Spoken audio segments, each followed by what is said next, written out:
Hola, muy buenos días a todos. Bienvenidos a este último día de neuropsicología clínica pediátrica. Recuerden que nuestro día de inicio fue el jueves 30, entonces ya llevamos 9 días en la clase.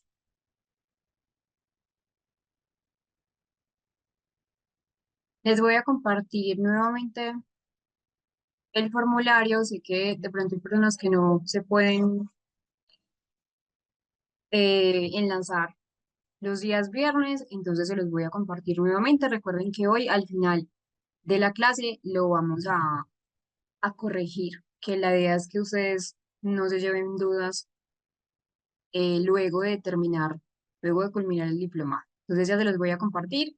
Recuerden ir formulando algunas dudas que de pronto hayan tenido a lo largo del diplomado y que no haya sido posible responder a lo largo pues de todas las clases, porque al final, junto con este módulo 5 que sería esa parte de la autoevaluación del diplomado, que nuevamente reitero y es muy importante que sepan que es un cuestionario que no es calificable, que no tiene repercusión alguna en la obtención del título del diplomado. Entonces, que la idea es que ustedes se animen a realizarlo principalmente para fortalecer ese proceso de aprendizaje y crecimiento. Se los voy a estar compartiendo a lo largo del día de hoy, para que entonces tengan. Allí está en el chat. Si ven que de pronto algún estudiante o alguno de sus compañeros no ha podido tener el formulario, lo pueden copiar y pegar y enviarlo nuevamente de pronto al chat por si no estoy pendiente del chat para poder dar la clase.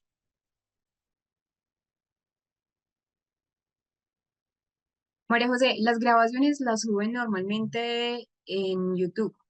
Ahora más adelante, cuando ya llevemos tiempo en la clase, te comparto el enlace de inicio. Mentiras, te lo voy a compartir en este momento para que lo pueda hacer, lo voy a buscar, a veces cuando ya termina todo el diplomado las suben a YouTube, porque sí, a veces en esa plataforma de Zoom suele eh, desaparecer durante los días, pero todas igual están en las plataformas de SIL, de la corporación en YouTube. Les voy a compartir el enlace directo, allí lo tienen, el enlace directo de, de YouTube. Y voy a buscar en este momento si ya las grabaciones de, de neuropsicología clínica están.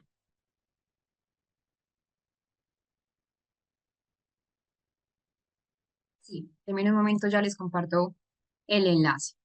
Les voy a compartir el enlace de la primera, que fue ese día 30 el jueves, que fue nuestro primer encuentro. Les voy a compartir el enlace directo y allí hay un desprendible, si se meten desde el computador en el celular, creo que varía el formato, pero allí está. Entonces está la clase uno, la clase 2, la clase 3 de neuropsicología clínica, la clase 4, está la 5, la 7 y la 6. Faltaría entonces las clases correspondientes de ayer y hoy y antier, pero igual lo tienen allí presente.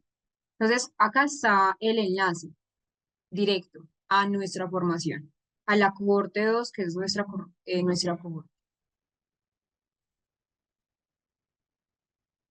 Cintia, muchísimas gracias por ese comentario. Me alegra leerlo y me alegra que también te haya podido transmitir bueno, el conocimiento. Vamos a continuar con la clase de hoy. Ayer estábamos hablando de lo general, de lo que es neuropsicología en general, pues no neuropsicología en general, porque eso lo vimos el primer día, pero sí desde las generalidades de la evaluación neuropsicológica. Mencionábamos que es muy importante dar a conocer al niño el por qué se da la evaluación, el por qué es la evaluación, porque muchos niños, realmente, sobre todo los niños de 5 6 7 incluso 8 años, incluso me atrevería a decir que hasta los 12 años no tienen muy claro el por qué están realizando la evaluación. Entonces, no es solamente identificar por identificar, sino que el niño también entienda que debe dar su máximo rendimiento Esto igual tiene que ver con la parte de la relación terapéutica que hablamos ayer, que de alguna manera afecta los resultados y ese estilo de interacción del clínico con el menor, con la niña, con el niño, con el adolescente, afecta en esa administración de la prueba. Realmente lo afecta considerablemente. También estábamos hablando de lo que eran esas posibles hipótesis explicativas en el funcionamiento de las conductas observadas. Mencionábamos cómo el trazo puede ser inestable y que ese trazo inestable quizás revele un poco la motivación del niño, que si hay un lenguaje externo en la ejecución de algún subtest o alguna batería neuropsicológica, esto tiene que ver con una posible hipótesis explicativa de economizar recursos cognitivos en el niño. El lenguaje también le sirve como unas autoinstrucciones. Mencionábamos que los errores de omisión al final de una tarea de cancelación nos van a decir ese déficit en atención sostenida, ese déficit también en esa función ejecutiva, en la atención ejecutiva, que tiene que ver con esa mala estrategia de volver sobre los errores y corregirlos. Y ya empezábamos a hablar esa selección de pruebas para la creación de un protocolo de evaluación neuropsicológica. Mencionábamos algo ayer antes de colocar la diapositiva que es de carácter clínico, es decir, no es solamente poner por poner la prueba neuropsicológica, nosotros dependemos también de una orientación clínica. Les hacía la analogía de un martillo y un carpintero. Si una persona que, digamos, es versada en el tema, sabe usar ese martillo, es decir, sabe usar esas pruebas neuropsicológicas, va a develar mucho mejor lo que es ese coeficiente intelectual, lo que es ese rendimiento a nivel cognitivo y ejecutivo del niño. Pero si aplicamos las pruebas, pero no las sabemos interpretar, no sabemos hacer un correlato de lo que es, por ejemplo, eh, el funcionamiento ejecutivo, el funcionamiento cognitivo del niño frente a esa ejecución, no vamos a realizar un adecuado diagnóstico, que es el fin último de la prueba neuropsicológica.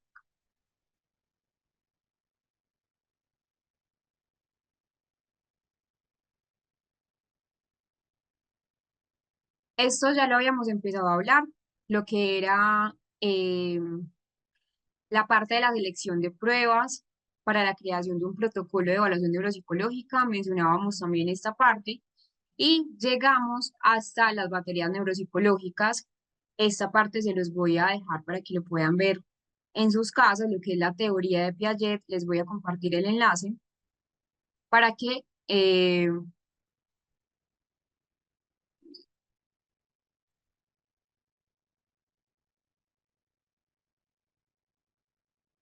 para que lo puedan ver después después de que lo puedan ver pues en sus casas. Esa parte de Piaget es sumamente importante, es decir, Piaget nos da una teoría del desarrollo cognitivo.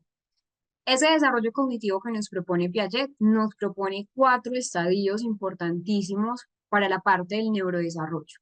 Entonces, esa teoría, que de hecho se llama la teoría de Piaget del desarrollo cognitivo o del desarrollo intelectual, como muchas otras personas también lo han podido clarificar, nos dice, el niño nace sin muchas habilidades, pero es a través del entorno, es a través de la exploración de los sentidos que el niño va empezando a complejizar su capacidad cognitiva. La teoría de Piaget es una teoría indispensable. También la teoría de Vygotsky, pero pues esto digamos que es más desde como desde el ¿cómo lo diría? Como desde la teoría, desde la motivación que cada persona tenga. Pues hay personas que les gusta más Piaget, hay otras personas que les gusta más Vygotsky, pero creo que ambos se van a relacionar bastante, se van a completar. Entonces, esa teoría de Piaget se los dejo para que vean el video en sus casas. Es muy recomendable, el video sí es un poco largo, entonces para que ya cuando terminemos el diplomado o ahora incluso en el descanso lo logren ver. Vamos a hablar de esas baterías neuropsicológicas que mencionábamos algo muy importante a lo último de nuestra clase, que fue la última diapositiva que les pude entonces mostrar, y es que acá tenemos que considerar unas características importantes en esta diapositiva, que no quieren, no quiero que se queden con este error. Resulta que nosotros acá en la WIPSI ya no es la 3, ya no se usa la 3, ya la WIPSI se usa la 4, ya estamos en la versión 4. Lo mismo el WIS, ya no se usa el 4, se usa el 5. Y en el Cumanín ya usamos el Cumanín 2, para que tengan muy presente. Solamente que creo que esta selección de pruebas en el recuadro que pude encontrar, que de hecho lo pueden encontrar también en el libro que se los dejo en el material opcional, creo que recopila muy bien esas baterías de evaluación neuropsicológica, de evaluación de ese desarrollo cognitivo, porque digamos que no podemos hablar en este momento de una batería como tal de ese desarrollo intelectual completo, como sería, por ejemplo, en la Wechsler de los adultos en la WISE, en la WISE 4, porque resulta que el niño en esta etapa todavía no ha tenido un desarrollo de sus funciones. Es decir, al niño falta mucho por consolidar en ese neurodesarrollo, que hablar, por ejemplo, de una consolidación de la inteligencia sería un error bastante significativo. Hablemos entonces un poco de la NEPSI, que es la primera, la primera batería neuropsicológica que vamos a trabajar.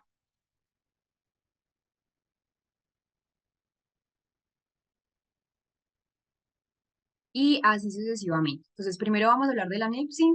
Me voy a volver a la anterior diapositiva, que es esta, la NIPSI 2, que va de 3 a 6 años. Sí, Piaget es muy interesante. Pero, por ejemplo, cuando empecé a leer Vygotsky, también me gustó con esa parte pues, de la teoría de, del ámbito que dice que el niño no es capaz de adquirir su máximo desarrollo, sino es, por ejemplo, hasta que llega un adulto significativo y le puede ayudar. Es decir, esa parte me parece fundamental porque es cierto. Digamos que si unimos Piaget y si unimos a Vygotsky, podemos entender muchas cosas del neurodesarrollo. Es decir, siempre ha habido como limitaciones o barreras o como discusiones entre cuál es mejor, si entre Piaget, siempre, si Vygotsky, pero realmente los dos tienen demasiadas características importantes, ¿cierto? Digamos que Piaget es un poco más clínico desde, desde el ámbito, pues, como que hace correlatos neuroanatómicos, porque, por ejemplo, en el último estadio, que sería el 4 él dice, ya el adolescente o incluso el adulto joven ya tiene una maduración de ese sistema nervioso central en relación a lo que es pues, el frontal. Pero Vygotsky no lo dice tanto, pero sí habla de la socialización, que la socialización en esa parte del neurodesarrollo es más que fundamental. Hablemos ahora sí de esta primera prueba, que es la NEPSI 2. Entonces acá es una prueba que evalúa ese desarrollo cognitivo. Recordemos que lo que les menciono es el desarrollo cognitivo de un niño.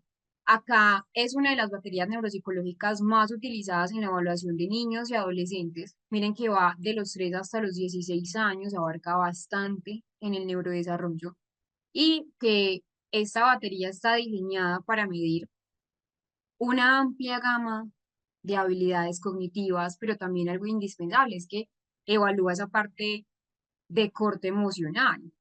No todas las baterías, por ejemplo, el desarrollo cognitivo en niños y adolescentes se centran en lo emocional. Un ejemplo, pues aunque las baterías de la Wechsler me encantan y son muy funcionales en neuropsicología, realmente si se saben utilizar, no miden esa parte, ese ámbito emocional. Entonces acá emplea cómo es ese desarrollo cognitivo de los 3 a los 16 años, pero también relacionado con las dificultades emocionales, con las dificultades que en general van a transversalizar todo ese desarrollo neuropsicológico.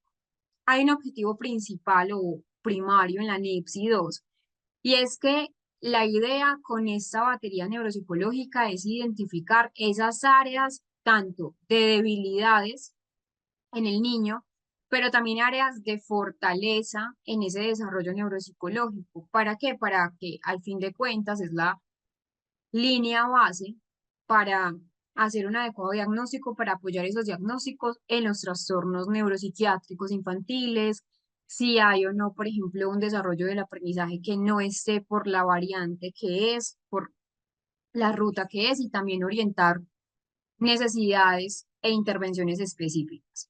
Resulta que la NEPSI, entonces, bueno, creo que esto ya se los mencioné, ya les voy a explicar un poco sobre esa parte de los subtests que van dependiendo de los hitos del neurodesarrollo. Es decir, se agrupan, por ejemplo. Entonces, son 32 subtests divididos en procesos mentales superiores que va a evaluar el lenguaje, la percepción social, que es muy importante acá. La teoría de la mente va a estar allí, las funciones sensoriomotoras, las funciones ejecutivas, la parte del lenguaje, pero también, bueno, y acá es que tenemos varios niveles. En el nivel uno están los niños de 3 a 4 años. En el nivel 2 los niños ya de 5 a 12 años. En el nivel 3 ya sería para mayores de los 12 años, que ya están en un periodo de preadolescencia, hasta ya la adolescencia, que serían los 16 años. Se van a agrupar. La NEPSI, hay algo indispensable acá. Bueno, creo que acá no se ven todas las baterías de la NEPSI, pero por ejemplo acá es muy sensible para identificar esos trastornos como el déficit atencional, trastornos en la lectura, esa parte del lenguaje, la parte del autismo, porque como les menciono también evalúa parte de la teoría de la mente, si hay o no lesiones de tipo cerebral, si hay una discapacidad auditiva. ¿Por qué? Porque hay funciones sensoriomotoras que las va a evaluar. Sin embargo, este ámbito de las lesiones, por ejemplo, en esa parte más de alteraciones a nivel auditivo, discapacidad auditivo, ya sea una hipoacusia bilateral o una hipoacusia unilateral, sí es indispensable que tengamos en cuenta que debe ser un clínico en el área. Los neuropsicólogos obviamente podemos detectar ciertas anomalías, pero quien debe dar un adecuado diagnóstico de una discapacidad auditiva es una persona pues, versada en el tema. Eso es muy importante. Ya como neuropsicólogos, sí, en el lenguaje, en la lectura, esa parte ya de lo emocional, de lo cognitivo en general, para entonces tenerlo muy presente. Esos serían los materiales de la NEPSI. Entonces traen unos cuadernillos, traen unos cubos que son muy parecidos como a los cubos que usamos en la WISE, pues o en la Wechsler en general, WISE o WISC o la WIPSI, pero miren que acá los cubos no están divididos en colores, es decir, todos son rojos en general. Y debemos comprender que cuando hablamos de la NEPSI, como les mencionaba, y acá es donde yo me voy a devolver a esta primera diapositiva, cuando hablamos de la NEPSI 2, hablamos que hay unos dominios a evaluar. Lo primero es la atención y las funciones ejecutivas. Entonces, evaluar habilidades como la atención sostenida, la atención selectiva, la inhibición, la capacidad de planificación, y hay unas pruebas que son principales, es decir, unos subtests en ese dominio grande de atención y función ejecutiva, que va a ser un conjunto de respuesta, la inhibición, la atención de tipo auditiva. Evalúa también el lenguaje, es decir, esas habilidades lingüísticas como la capacidad del niño comprender, de producir el lenguaje, de tener un pensamiento de ese mismo lenguaje, procesamiento del lenguaje.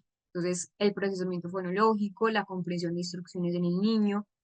Como les mencionaba, hay otro apartado que habla o que evalúa esas funciones sensoriales y motoras. Entonces acá analiza esas habilidades de coordinación motora, esas habilidades de procesamiento somatosensorial. Entonces, pruebas de ejecución o más bien de precisión visomotora, una imitación de posiciones de las manos, que a veces a los niños con dificultades en esa parte de derecha, izquierda, izquierda, derecha, se les dificulta bastante. Un procesamiento visoespacial donde evalúa esa percepción, ese razonamiento visoespacial y una memoria de aprendizaje que mide esa capacidad de memoria verbal y no verbal. Les mencionaba entonces que hay algo muy importante y es la cognición social que evalúa. Cuando hablamos de esas pruebas principales de cognición social, hablamos de un reconocimiento de esos afectos, la teoría de la mente principalmente. Entonces, acá es el reconocimiento emocional del niño, esas habilidades que tenga el niño para saber, y entre comillas, la definición que es la teoría de la mente, perdón, la teoría de la empatía es ponerse en los zapatos del otro. Pero acá miramos esa capacidad que va teniendo el niño a medida que va creciendo de desarrollar una teoría de la mente, de desarrollar entonces esa capacidad de comprender unos estados mentales ajenos que son diferentes al propio, y por el hecho de que sean diferentes al propio no quiere decir que sean incorrectos. Ya les voy a mostrar un video de lo que es un experimento de teoría de la mente, pero antes les quiero mencionar cuál es la utilidad clínica de la NEPSI. Como les mencionaba entonces acá, nuevamente me voy a volver a esta diapositiva. La utilidad clínica es variada. Acá, pues especialmente útil en trastornos del neurodesarrollo, entonces es muy sensible para el TDAH, para el trastorno del espectro autista, para una discapacidad intelectual. Cuando de base hay sospecha de una discapacidad intelectual, lo mejor es utilizar una NEPSI antes de utilizar un WIPSI, realmente es mucho más sensible. Un trastorno específico del aprendizaje, si hay predominio en la lectura, si hay predominio en la escritura, en la grafía, en el cálculo. Y cuando hablo de condiciones neurológicas, me refiero más bien a lesiones cerebrales traumáticas. Recordemos lo que ya hemos visto a lo largo del diplomado, que pues ya hemos visto que los niños no es solamente neuropsicología, no es solamente TDAH, no es solamente autismo, no, pues que pues obviamente son los que más se, se van a ver pues en la clínica, pero por ejemplo lo que son lesiones cerebrales traumáticas hay cantidades, de verdad hay cantidades, epilepsias que veíamos, entonces parálisis cerebral que también vimos, entonces acá esa utilidad es bastante significativa, pero también como evalúa esa parte emocional, los trastornos psiquiátricos, ansiedad, depresión infantil. Hay unos puntos muy destacables en la aplicación. Bueno, por acá nos preguntan dónde se consigue la NEPSI, ya te voy a dar el enlace donde se puede solicitar. Bueno, esto va a depender de los países, no sé de qué país eh, mm, nos escribe Loren, pero ya te lo voy a compartir. Entonces, acá hay unos puntos destacados de la aplicación de la NEPSI. Ah, bueno, de Colombia. Entonces ya, te lo voy a compartir. Lo primero es que la NEPSI nos permite una administración que es una administración flexible, que no es obligatorio, por ejemplo, aplicar todas las pruebas, sino que podemos seleccionar algunas de las pruebas según las hipótesis diagnósticas que nosotros tengamos. Entonces es muy importante considerar que esa evaluación debe realizarse en un ambiente controlado, con condiciones óptimas de atención para el niño. También que la interpretación de los resultados es lo más importante. En términos de evaluación estandarizada, esos resultados se deben interpretar adecuadamente según el nivel de desarrollo esperado para la edad. Yo les mencionaba, la NEPSI está dividida por niveles. Yo no puedo evaluar en un nivel uno a un nivel que ya está, a un niño que está en un nivel 3, por ejemplo. Entonces, acá son áreas específicas para déficits específicos que se van a relacionar pues a la sospecha diagnóstica, esas redes cognitivas particulares y esos trastornos del neurodesarrollo. Les voy entonces a compartir un video de lo que es la NEPSI. Es un video muy corto, pero para que ustedes puedan conocer los materiales de la NEPSI, para que lo puedan ver,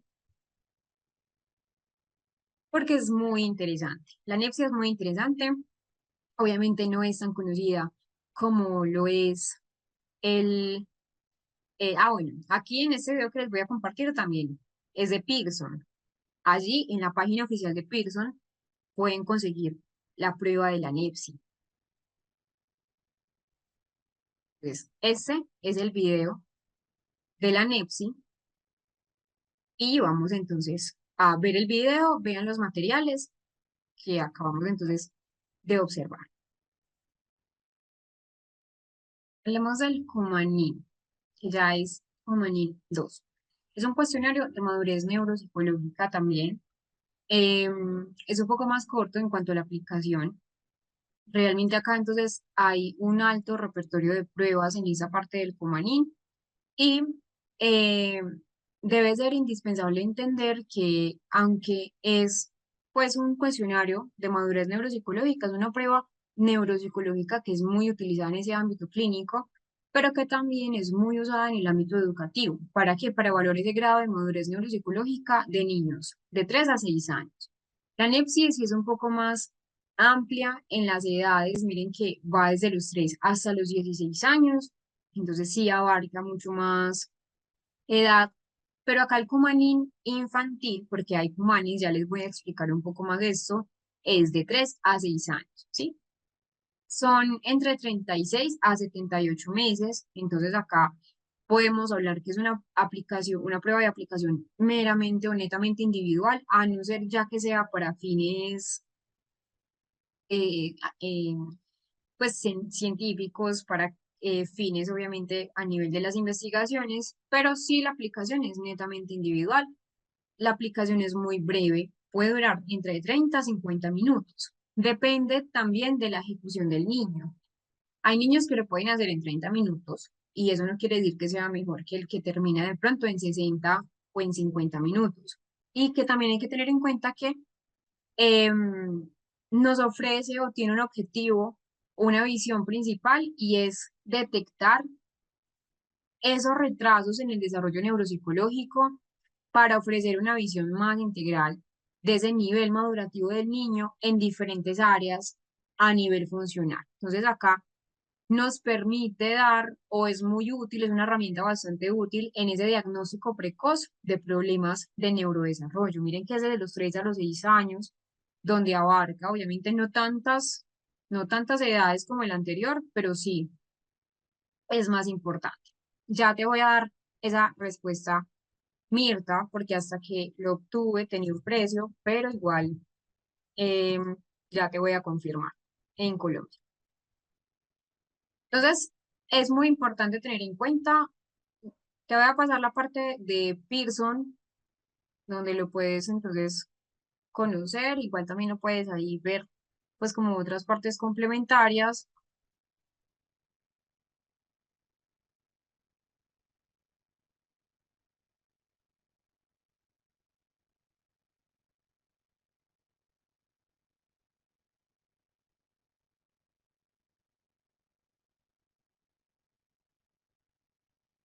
Ya te voy a mostrar.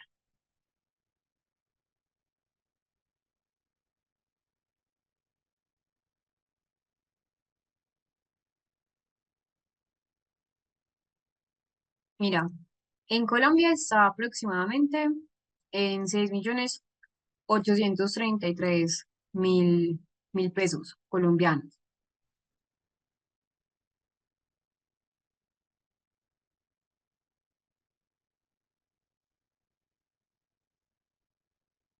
Me estabas preguntando por la NEPSI, ¿cierto? Listo. Ahora esta parte del cuestionario de madurez neuropsicológica infantil, el Cumanin. Entonces, creo que ya les había explicado parte. Hay que tener en cuenta que hay unas áreas importantes que evalúa el Cumanin. El Cumanin es un cuestionario, entonces acá ya estamos en el Cumanin 2. Pero muchas personas siguen usando el Cumanin, por ejemplo en Colombia el Cumanin versión normal, el 1, porque pues ya es, digamos, más estandarizado. Hay otro que es el Cumanis, que es un cuestionario de madurez neuropsicológica más para preescolares, que es de 7 a 11 años, más edad, pues una edad mucho más alta, el Cumanis, de 40 a 50 minutos, de 30 a 50 minutos, de 3 a 6 años el Cumanín y la aplicación es en papel y lápiz y pues son actividades para el niño, por ejemplo, solamente sostenerse en una pierna, etcétera. Y también acá en el papel es muy sensible para las edades. eh, Acá entonces sí hay que tener en cuenta que tanto voy a hablar del Cumanín principalmente, entonces el Cumanín son 7 escalas principales, pero también tiene dos pruebas que son pruebas complementarias que van a evaluar diferentes aspectos de ese desarrollo a nivel neuropsicológico. Hay una escala que es unas, mm, una escala de desarrollo articulado, una escala de desarrollo comprensivo. Por ejemplo, en esa parte del lenguaje, que es lenguaje articulado, lenguaje comprensivo. En el lenguaje comprensivo es esa capacidad del niño, ¿para qué? Para comprenderle esas órdenes, esas instrucciones, el vocabulario. Y el lenguaje articulado es esa claridad en la precisión del habla del niño. Y también esa capacidad de producir fonemas correctamente. Entonces, por ejemplo, para decir helicóptero, el niño se dice helicóptero o el helicóptero. Realmente aquí estaría evaluándose el lenguaje articulado, la articulación del lenguaje. Es importante entonces para detectar, por ejemplo, una dislalia, un retraso en el desarrollo, que se debe sí o sí complementar con esa parte clínica, por ejemplo, de un logopeda o de un fonoaudiólogo. Hay otro ámbito en el Cumanín que me voy a devolver. Entonces ya saben que acá es el Cumanín y el Cumanis. Cumanis para preescolares, Cumanín para niños pues mucho más pequeños de 3 a 6 años. Entonces acá vamos a tener en cuenta esos ítems. Es una batería que evalúa, entonces, psicomotricidad, lenguaje articulatorio, lenguaje comprensivo, lenguaje expresivo.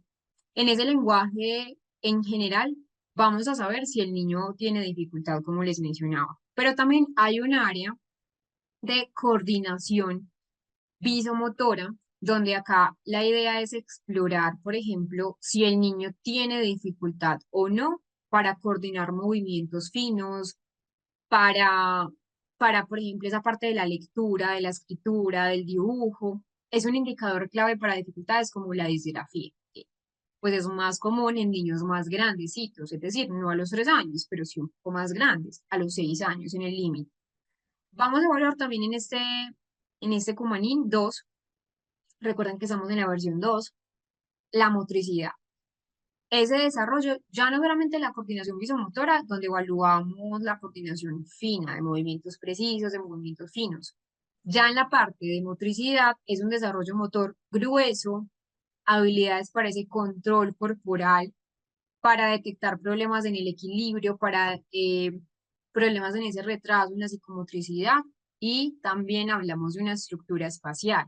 Es decir, mirar esa capacidad que tiene el niño para comprender y para entender esa organización del espacio, eh, esa parte visoespacial, esa parte de la orientación, también evaluamos la memoria, el razonamiento. En la memoria, por ejemplo, está la capacidad para retener información, para evocar información, tanto de tipo verbal como de tipo visual. Es un indicador obviamente temprano para problemas en el proceso de aprendizaje, porque como ya hemos visto, la memoria es la antesala al aprendizaje y la antesala de la memoria es la atención.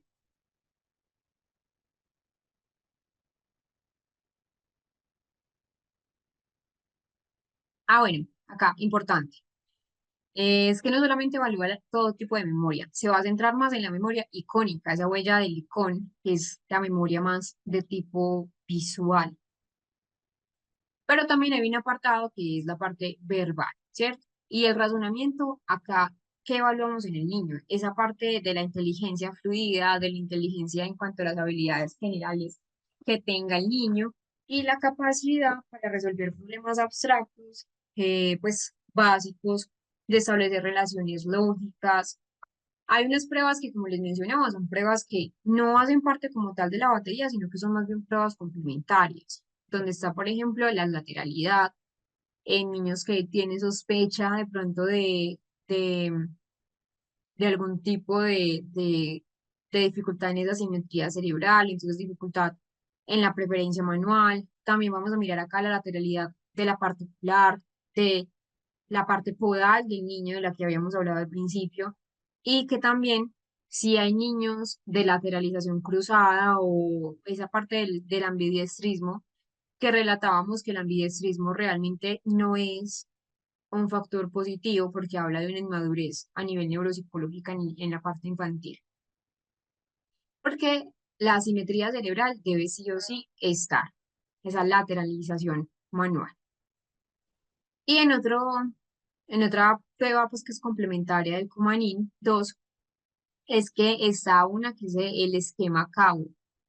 que es como implementaria, como les mencionaba. Acá es una exploración del cuerpo, de identificación de las partes del cuerpo, tanto en uno mismo como en los demás. Entonces señala, por ejemplo, dice un apartado, señala, por ejemplo, la mano, tu mano derecha, señala mi ojo izquierdo y así, para ver cómo está la parte del reconocimiento y la identificación de partes. Y esa aplicación, como les digo, es aproximadamente breve, oscila entre 40 minutos, es decir, pues muchos niños se pueden demorar más que otros, sobre todo porque es que hay niños que de pronto ese seguimiento de instrucciones es difícil de realizar, pero esto, digamos, es una variable que el clínico debe considerar. Es necesario establecer una buena relación con el niño, porque son niños muy pequeños, de 3 a 6 años, sobre todo los de pronto 3 4 años, donde de pronto va a ser muy difícil esa colaboración activa entre el niño y el terapeuta. Entonces acá debe ser importante algo y es la flexibilidad de aplicación para, para poder entonces tenerlo muy presente. Y en relación, por ejemplo, quizás con eh, con esa parte pues como de la calificación o de la interpretación, pues la puntuación de las pruebas, cada escala se califica en función de los básicos normativos por edades. Entonces vienen normas por edades, baremos por edades, que me van a dar a mí entonces también un conocimiento de ese perfil individual, de ese desarrollo neuropsicológico del niño. La utilidad clínica, como veíamos en la NEPSI, que tiene varias utilidades clínicas. Acá también tenemos utilidades clínicas, especialmente el Cumanín es muy útil en esa detección precoz de dificultades en el desarrollo, retrasos en el lenguaje, una inmadurez de pronto en la parte motriz, problemas de lateralidad, sobre todo en los niños ya de, de 5 o 6 años, y nos permite el Cumanín hacer un diagnóstico diferencial para distinguir entre si es un retraso global del desarrollo o un retraso específico de problemas emocionales o ambientales. Digamos que muchas personas, en vez de usar el Cumanín, utilizan más el NeuroKit, que es otro que vamos a ver. Realmente el NeuroKit es incluso más amigable en cuanto a edades. El NeuroKit va desde los 3 hasta los 7 años. Pero muchas de las subpruebas que podemos ver en el Cumanín las podemos ver en el NeuroKit, que ya lo vamos a trabajar. De todas maneras, esa utilidad clínica es bastante, no solamente para un diagnóstico diferencial, si hay problemas emocionales, si hay problemas ambientales, que son importantes, también hay que identificarlo. Pues problema ambiental sería, por ejemplo, que el niño no tenga suficiente estimulación y que por eso tenga una desviación en algún área de neurodesarrollo. Y también nos ofrece una visión en niños tan pequeños para, pues nos da una información valiosa para esas adecuaciones curriculares, esas intervenciones a nivel educativo y adaptativo que sí o sí requiere. Vamos a conocer otro, que es la escala de inteligencia de Reynolds y el test de inteligencia breve de Reynolds, que es el RIAS y el RIST. Entonces, así es el RIAS y RIST. Así lo podemos entonces ver. Es de T adiciones y la escala de inteligencia Reynolds es un test que evalúa principalmente esa parte de inteligencia.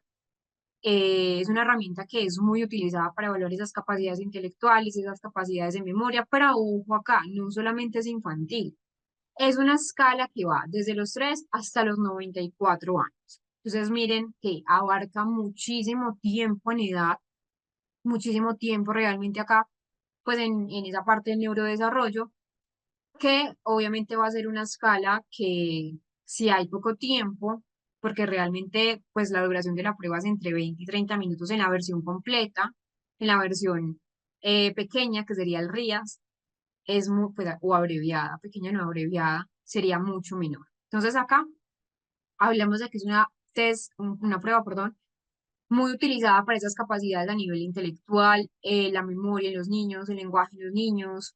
Recordemos que igual es muy rápido en lo aplicativo. Entonces, sí, es una prueba neuropsicológica que de pronto tenemos un límite de 2 horas, como hablábamos ayer, que pues en muchas instituciones prestadoras de salud dan un límite de horas, ¿cierto? Que ayer pues hablábamos como em, mm, pues que a veces, obviamente, a nivel de salud no es lo recomendable, pero que está, ¿cierto? Entonces, claro, como es tan breve, nos permite evaluar la inteligencia, pero también tomar otras pruebas neuropsicológicas complementarias y nos llevarnos, por ejemplo, la hora y media que puede estar durando, entre comillas, un whisk para los niños. Entonces, acá la duración es muy breve, el formato es muy amigable, son subpruebas verbales como pruebas no verbales para evaluar diferentes dominios a nivel intelectual. Con respecto al RIAS, al grande, al completo, ¿cierto? Pues como al, no al abreviado, que ya les voy a explicar un poco sobre el RIAS. El RIAS tiene una ventaja y es esa facilidad de aplicación y es muy fácil de interpretar. Realmente no hay que depender de tareas solo de papel y lápiz, eh, lo que lo hace obviamente ideal para personas con dificultades motrices o incluso dificultades a nivel de lenguaje. Hay unos dominios que son importantes tener en cuenta. Entonces, la prueba se compone de 5 subpruebas principales que van a estar divididas en escalas y en índices. Entonces, tenemos, al igual que vemos y que vamos a ver eh, en la escala de inteligencias de Wechsler, tenemos unos índices que vamos a evaluar. Entonces, índices de inteligencia verbal, que es el IV, el índice de inteligencia no verbal, que es el INV, el índice de memoria, que es el índice de memoria IM por sus siglas, y que cada constructo, es decir, cada dominio evaluado en el RIAS va a estar, por ejemplo, en esa inteligencia de tipo no verbal, vamos a mirar ese razonamiento abstracto, esas habilidades de resolución de conflictos, pues de problemas que obviamente no siempre van a depender del lenguaje, eso es no verbal. Y en la inteligencia verbal vamos a evaluar esas habilidades que sean más relacionadas con el razonamiento verbal, con la comprensión del lenguaje, con esa expresión verbal y ya, cada uno tiene sus subtemas, por decirlo de alguna manera. Acá, entonces, como les mencionaba, tienen unos test para mirar esas diferentes capacidades que vaya a tener el niño, el adolescente o el adulto hasta los 94 años. Entonces acá hay muchos tipos de características que vamos a evaluar y es que el RIAS permite obtener una parte rápida pero precisa de lo que es la inteligencia general, elige de la memoria de un niño y adolescente.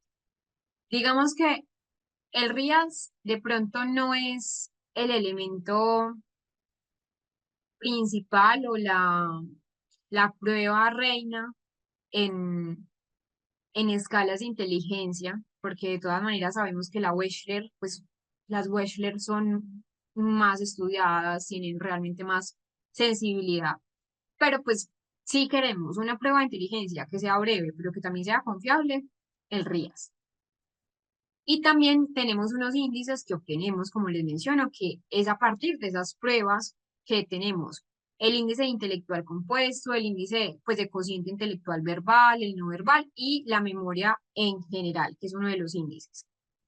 Hay unas ventajas que frente de pronto a otras pruebas neuropsicológicas las tenemos. Por ejemplo, que la aplicación es muy rápida, es ideal para esos contextos donde tenemos poco tiempo clínico y donde queremos de pronto no centrarnos tanto en una prueba de inteligencia, sino que queremos también completar con otros dominios para evaluar la memoria, el lenguaje, pero con otras pruebas sensibles y específicas para cada área.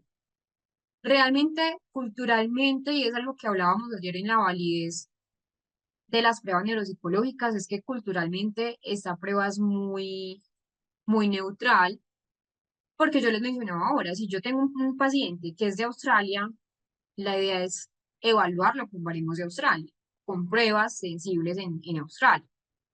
Si yo tengo un paciente de acá de Colombia, la idea es evaluar un paciente de Colombia. Y obviamente es que el lenguaje cambia, incluso en las traducciones cambian. Entonces acá culturalmente es súper neutral, a diferencia de otras pruebas que de pronto hay que hacer unas adaptaciones mucho mayores.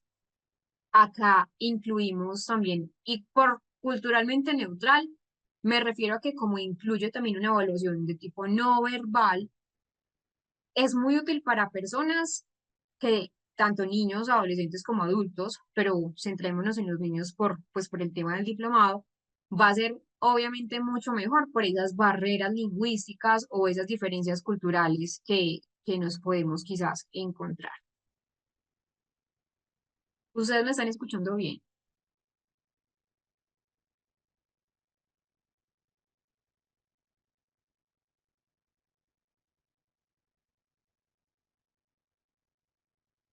Listo.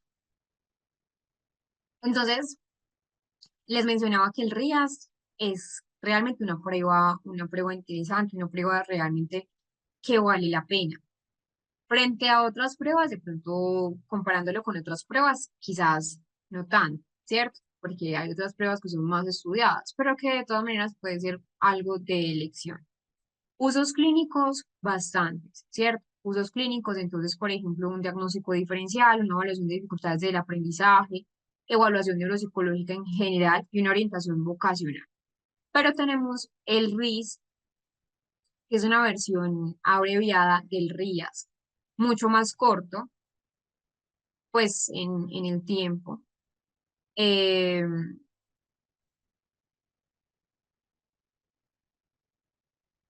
en el tiempo, ¿por qué? Porque dura 15 a 20 minutos, es decir, muy breve.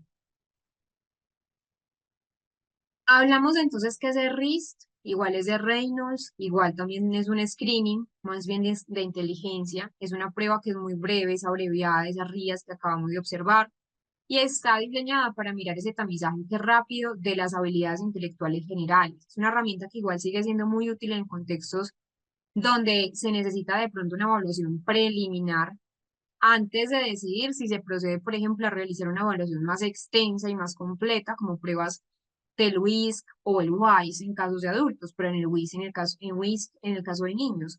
Entonces, digamos que es como una prueba tamiz. Algo que yo siempre digo es que no a todas las personas se les puede aplicar el WISC, porque el WISC pues no es una prueba que fue diseñada en Colombia o en Latinoamérica, es una prueba que viene de otra, pues de otra cultura muy diferente a nosotros como latinoamericanos.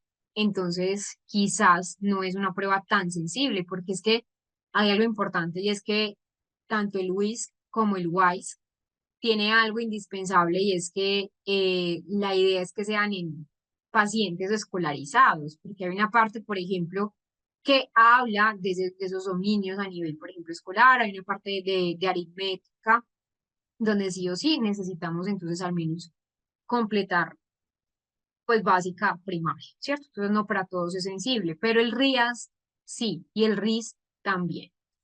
Características principales del RIS, que también va en un rango de 3 a 94 años, que es muy breve, puede durar 10 15 minutos o de mucho 20 minutos, pero que es muy, muy breve, pero tiene una desventaja y es que no es una prueba como tal que me dé un diagnóstico de, perdón, que me dé un componente de coeficiente intelectual o de cociente intelectual, sino que más bien es una pues es un eh, tamizaje de la parte verbal como no verbal. Igual, sí es posible detectar problemas cognitivos e identificar que si esa persona puede beneficiarse de pronto de una evaluación más completa, pero que pues no es como la que más se utilice principalmente porque es más bien un test de screening.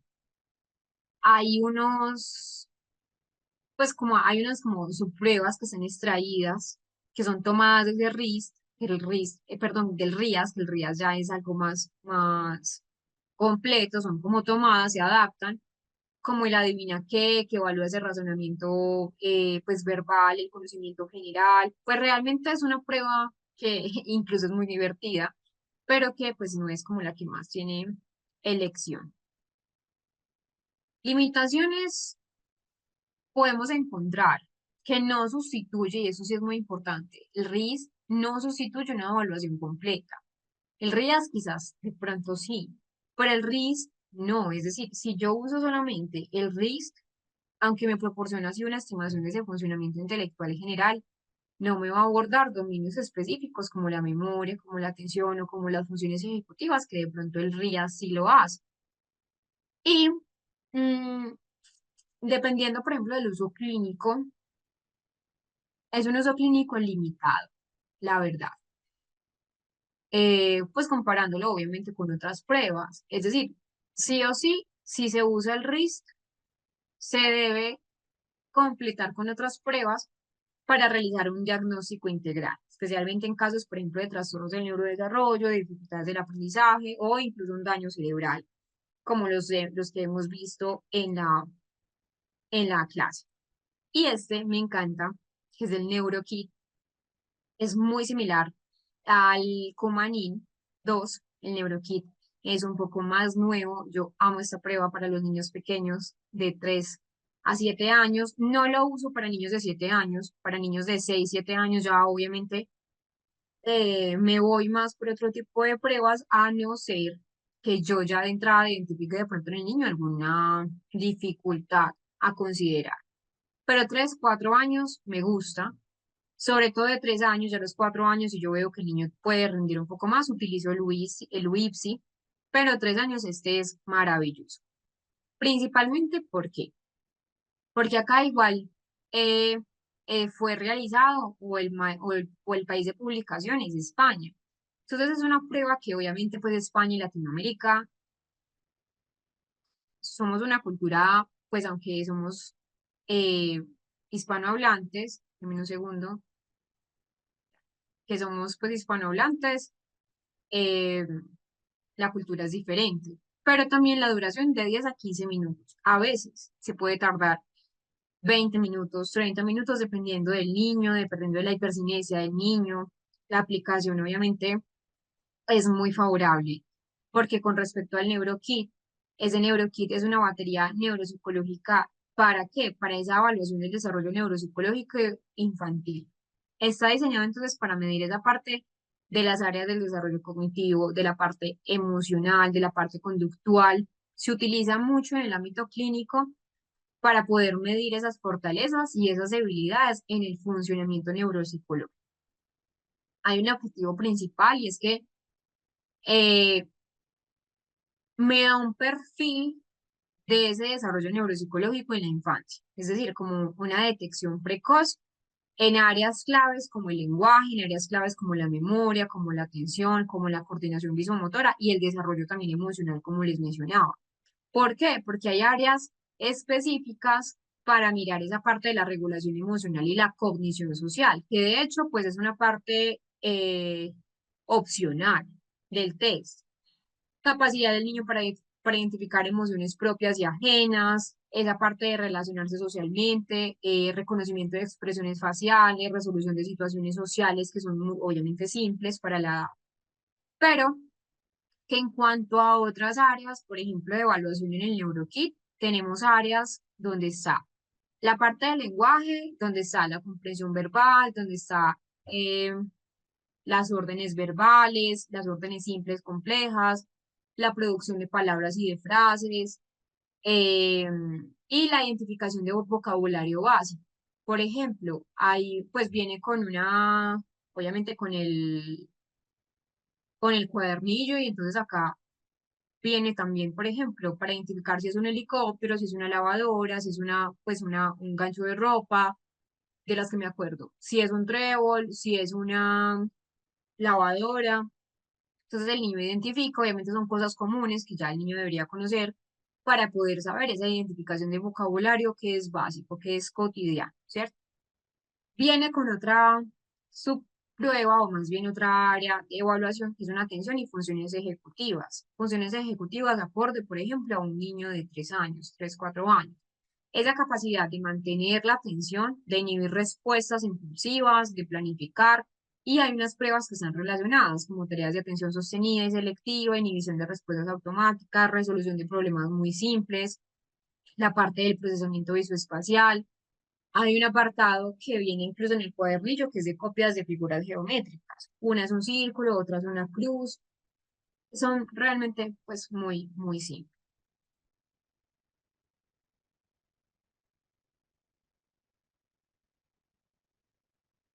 Ahora, en la memoria también evaluamos lo que es, por ejemplo, la repetición de secuencias de palabras o números, al derecho y al revés, el recuerdo de imágenes previamente presentadas, la motricidad también la podríamos ver allí.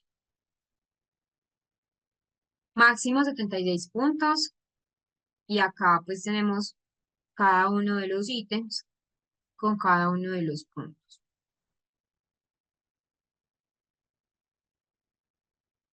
Ah, bueno, esto es lo que yo les mencionaba del NeuroKit. Entonces, este es el cuadernillo de NeuroKit y esta parte que ustedes pueden ver allí son los, pues para identificar, entonces bandera, trébol, un helicóptero, una fuente, un pulpo, una lavadora, un hongo, que pues puede ser hongo Z, pero los niños pues le dicen honguito acá en Colombia.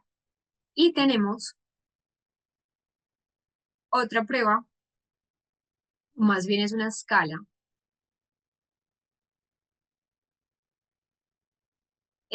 del desarrollo Merrill-Palmer, revisada. Entonces es una prueba neuropsicológica que mide esa parte principalmente de lo que es, por ejemplo, el,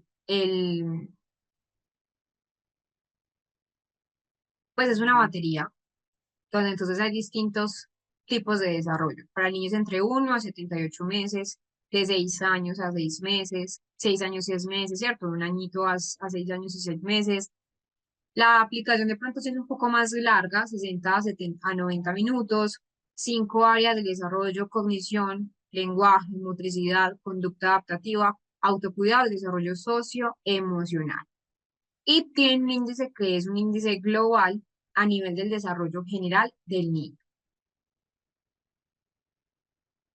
Vamos a mirar un poco sobre lo que es esa parte de la teoría de la mente, que ahora me acuerdo que no les mostré el video experimento de la teoría de la mente, para que tengamos entonces un poco más de conocimiento de cómo es la teoría de la mente, cuál es, por ejemplo, esa prueba de la falsa creencia, que es muy interesante también de conocer.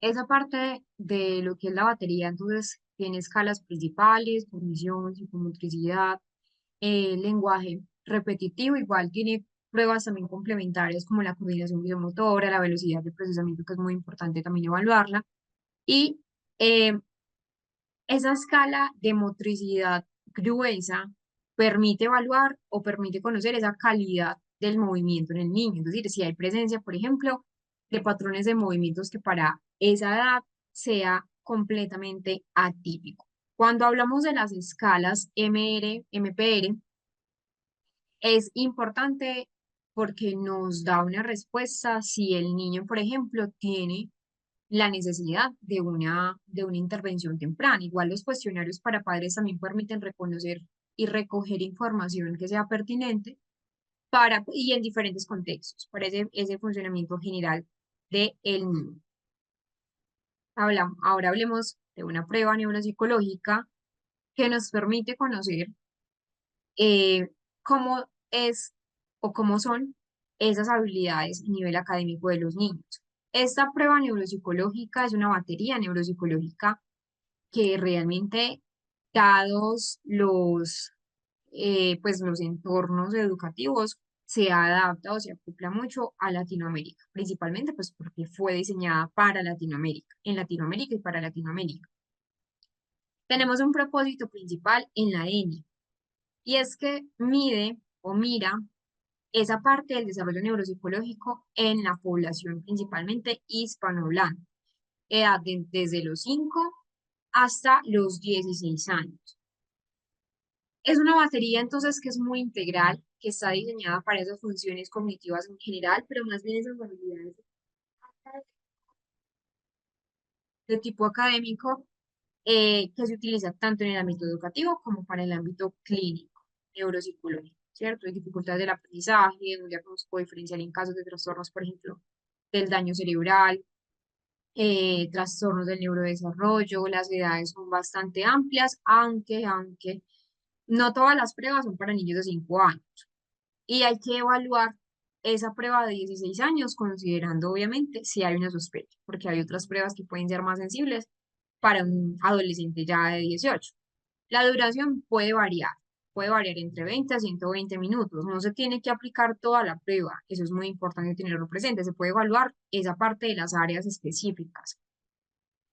Y la aplicación sí debe ser una aplicación que sea individual a no ser como lo que siempre les he mencionado, que sea para estudios o para fines más académicos, pero que esa aplicación sí es individual. Hay baremos que, la verdad, hacen que la ENI sea tan sensible para Latinoamérica, pues porque principalmente fue diseñada para las personas latinoamericanas, para los niveles educativos de pronto de Latinoamérica. Y acá la ENI se organiza en 8 dominios grandes neuropsicológicos. Entonces es una prueba larga, es una batería de larga duración, como le digo, puede durar 120 minutos, em, que realmente ese tiempo de aplicación a veces puede ser muy extenso si se aplica toda la prueba. Pero como les digo, no se tiene que aplicar toda, se puede aplicar solo por subdominios. Que mira el lenguaje, por ejemplo, entonces esa comprensión de órdenes, seguimiento de instrucciones, denominación de imágenes, como es la parte de la fluidez verbal del niño, la comprensión lectora del niño, y que permiten también evaluar, como les digo, un solo dominio neuropsicológico. No tienes que utilizar toda la prueba, toda la batería neuropsicológica para poder tener un resultado. Muchas personas solo usan, por ejemplo, el dominio cognitivo, perdón, el dominio del lenguaje o el dominio de memoria, pero sí se debe aplicar correctamente. Esa memoria es a corto plazo y largo plazo, tanto en la memoria verbal como en la memoria no verbal. Entonces, por ejemplo, hay repetición de dígitos que muchas veces no se obtiene esa repetición de dígitos de la ENI, porque hay otras pruebas que también lo tienen. Está un recuerdo de historias que me encanta, una memoria visual inmediata y diferida con copia de dibujos, con una especie de adaptación o de ecuación de la figura compleja de Rey, atención y funciones ejecutivas, entonces está la flexibilidad cognitiva, la planificación, el control inhibitorio. Hay habilidades visoperceptuales, lectura, escritura, velocidad de procesamiento, la motricidad y esa parte de las emociones y la conducta que es opcional para mirar esos aspectos emocionales y conductuales del niño mediante cuestionarios y observación. Hay unas ventajas grandes de la ENI, esos son los materiales, la libreta de estímulos 1, por acá no se ve, pero está la libreta de estímulos 2, la pirámide de México, que son estos cubos de acá, uno rojo, uno blanco y uno verde, las tarjetas de categorización de Wisconsin, que hay un apartado de Wisconsin, bueno, la verdad es que es muy, muy completa la batería. Eh, por ejemplo, en el Wisconsin me gusta aplicar más a nivel personal esas tarjetas de categorización de la ENI, porque es mucho más amigable y no es tan largo como la versión original. Y acá tenemos una libreta de puntajes, donde por ejemplo acá nos están mostrando las habilidades construccionales, pues de otro tipo de habilidades, la libreta de puntaje de signos neurológicos blandos, eh, la pirámide de México, que como les mencioné, entonces son estos cubos para funciones ejecutivas, los materiales que son extra para la prueba, para la aplicación de prueba, entonces un cronómetro, un reloj, una grabadora, para esa parte, por ejemplo, de la lectura, luego tú como evaluador debes volver a retomar el color, un color rojo, un cubreojos, un peine, una cuchara para esa parte de la percepción áptica, borrador, llave, ¿cierto? Otros elementos. Y que es muy importante entonces entender que esa evaluación neuropsicológica es principalmente excelente para Latinoamérica. Por acá les dejo una evaluación neuropsicológica, un estudio de niños de 5 a 16 años en edad, de estudio normativo colombiano, entonces si son de Colombia, si son de Chile, si son de Perú, eh, es una batería que va a ser muy funcional. Vamos a entrar a nuestro descanso para que no nos quede corto esta parte de la evaluación de la atención y con las pruebas atencionales y volvemos entonces dentro de unos minutos. Recuerden que tienen entonces a la mano el cuestionario que se los había compartido al principio de la sesión, pero se los voy a compartir nuevamente para que lo puedan tener presente.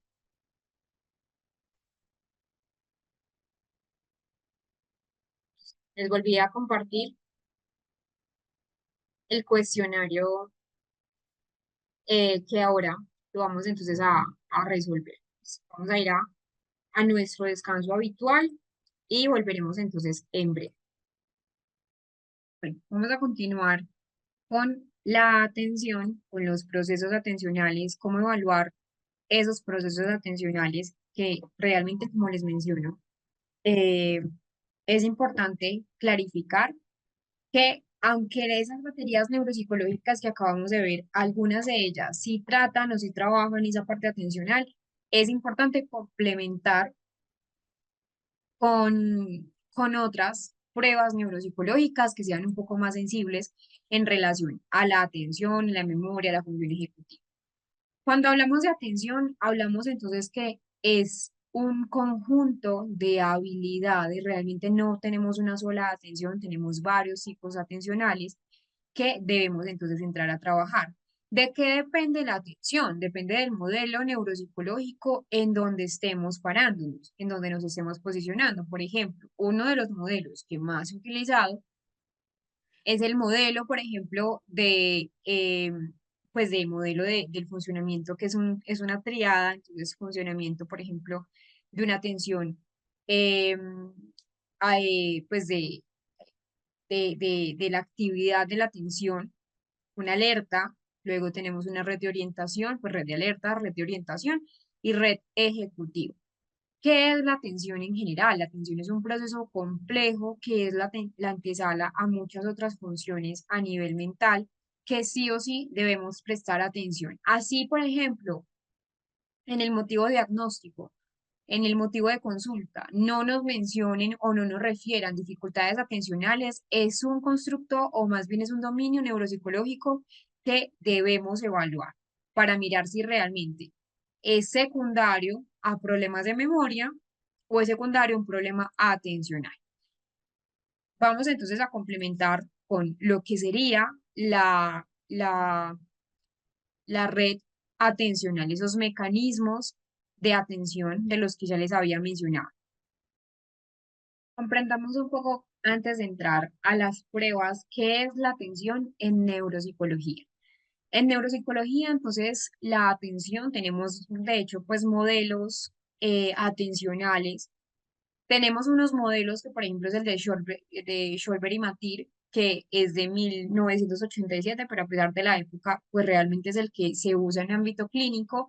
Y él nos mencionaba, o ellos dos nos mencionaban, que teníamos varios tipos de atención. Una atención focalizada, una atención sostenida, una atención que va a ser alternante y una atención que es dividida. Entonces, para poder explicar o para poder evaluar esos 5 tipos o 5 niveles de atención, necesitamos también comprender una neuroanatomía de la atención. La atención no es solamente responsable un único hemisferio o un único lóbulo. La atención tiene una neuroanatomía muy compleja. La atención es una función unitaria, sino que involucra diversas redes a nivel neuroanatómico que van a estar distribuidas en varias regiones. La corteza prefrontal dorsolateral, la corteza cingulada, el lóbulo parietal, donde es, por ejemplo, clave en la orientación espacial, en la atención de tipo espacial, un sistema activador ascendente, donde acá está el nivel de alerta, el nivel de vigilancia. Y realmente para hablar de una evaluación neuropsicológica, es decir, para evaluar la atención, se emplean diversas pruebas que entre ellas tenemos estas de acá en la etapa infantil. La primera es el test D2, donde el test D2 tenemos para mayores de 8 años. A partir de los 8 años se puede aplicar este test D2. Tenemos el test de percepción de diferencias revisado, que es CARAS-R, de 6 a 18 años. Test de palabras y colores de Stroop, de 7 a 80 años. Un test de los 5 dígitos, que es a partir de los 7 años. El test atencional sostenido en la infancia, que es el CSAT o CAST, como muchos también le suelen llamar, que va de 6 a 11 años. CONERS, de 4 a 5 años. CONERS Continuous, que es el de a partir de 6 años. Y un test de discriminación visual simple, que es el DIVISA, a partir de 6 hasta los 12 años. Iniciemos con el más conocido, que es, o uno de los más conocidos, porque son varios los conocidos, que es el test D2. Acá en el test de dedos es un test de atención dividida, alternante, sostenida, que la idea con este test de dedos es que el niño entonces, y el adulto, como les menciono, también es para adultos, a partir de los 8 años se puede ir aplicando. Entonces, miren, acá lo que debe hacer es que así es la hoja de respuesta, ¿cierto? Y es una prueba de cancelación en donde se también mira esa velocidad de procesamiento. Juega un papel sumamente importante porque esa hoja de estímulos está formada por un total de 14 líneas, como ustedes pueden ver ahí, y 47 caracteres. Hay un D2 que es el D2 revisado, donde se modifica un poco las instrucciones.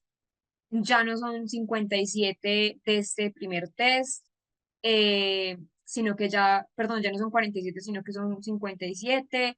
La corrección de la prueba varía y la actualización de variables es bastante.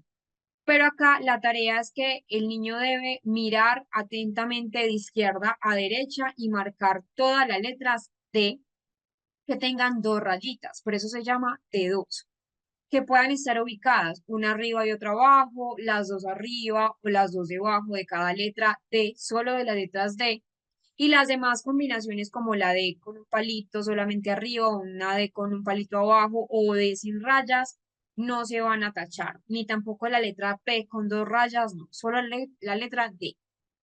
Esa letra P, esa letra Q, se van a considerar distractores. Y, por ejemplo, si el niño lo tacha, se considera como un error.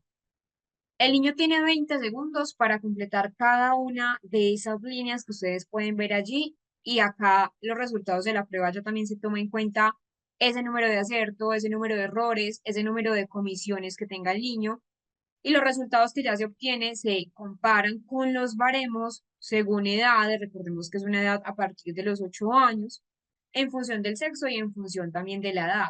¿Por qué es a partir de los 8 años? Porque es allí donde el niño ya tiene un reconocimiento mucho mejor de lo que es la P, la Q, la D, pero en niños, por ejemplo, de 2 años, perdón, sí, 2 años, 3, 4, 5, no van a tener un reconocimiento como lo tenemos, por ejemplo, ya los adultos de la B, de la P, de la Q. ¿Cuáles son las diferencias entre el test D2 y el test D2R? Lo que les mencionaba. Se modificaron las instrucciones. Ya hay 57 estímulos comparado con los 47. La corrección de la prueba es diferente y ya se actualizaron los baremos. ¿En qué situaciones se puede aplicar el test D2? Tanto en psicología clínica como en neuropsicología clínica. Entonces, si hay una sospecha, por ejemplo, de población con TDAH, de dislexia, en casos de dificultades específicas del aprendizaje, o en casos incluso de accidente cerebrovascular, daño cerebral, tumores, deterioro cognitivo en los adultos, y ya en psicología clínica, un deterioro atencional que ya supone, por ejemplo, un criterio clínico más relacionado con la depresión. Que en la depresión hay algo importante y es que se afecta la atención y la memoria.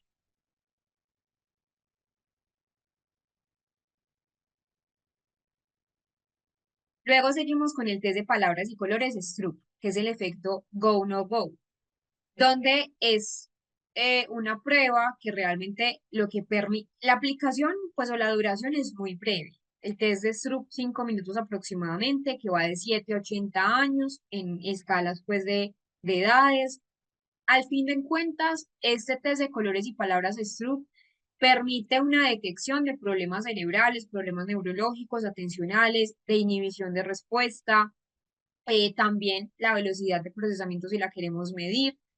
Y trae entonces pues cuando tú adquieres la prueba Stroop, trae el manual, las fichas pues que son tres, que son juegos pues de páginas de tres, entonces donde hay uno que es una lista de congruencia, un control de lista y una lista de incongruencia. El test de Stroop, entonces, este es un ejemplo. Cuando hay una lista de congruencia es que la palabra está escrita correctamente con el color. Lo que debe hacer el paciente es que debe leer. Ojo acá, es importante obviamente que el niño ya sepa leer, por eso es de 7 a 80 años, pero el hecho de que tenga 7 años no quiere decir que el niño ya sepa leer. De eso nos tenemos que cerciorar nosotros como clínicos, porque de entrada si el niño ya, por ejemplo, en el ámbito clínico o en la historia clínica tenemos una sospecha de pronto de que el niño tiene dificultades, a nivel de la lectoescritura, perdón, pues la idea sería buscar otro tipo de herramientas para evaluar esta parte del control inhibitorio, porque pues no va a ser una evaluación precisa en relación a eso, porque el niño no va a saber leer ni escribir. Entonces, una lista de incongruencia, donde el niño entonces tiene que leer rojo, verde, rojo, azul, azul, amarillo, verde. La, la palabra está escrita del color correspondiente. Luego, el niño solamente debe decir el color. Entonces, azul, rojo, amarillo, etcétera, etcétera.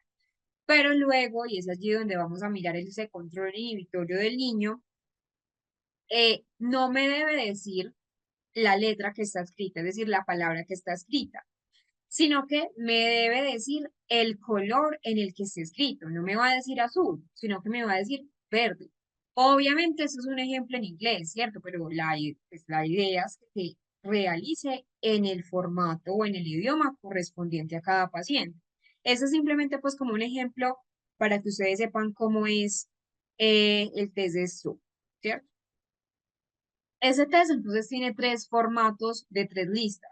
La primera lectura de palabras, la segunda es solamente denominar los colores. eh,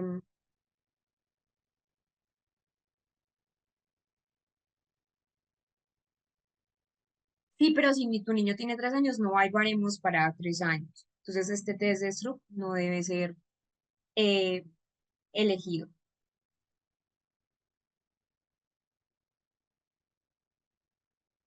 Bueno, entonces denominación de colores, interferencias.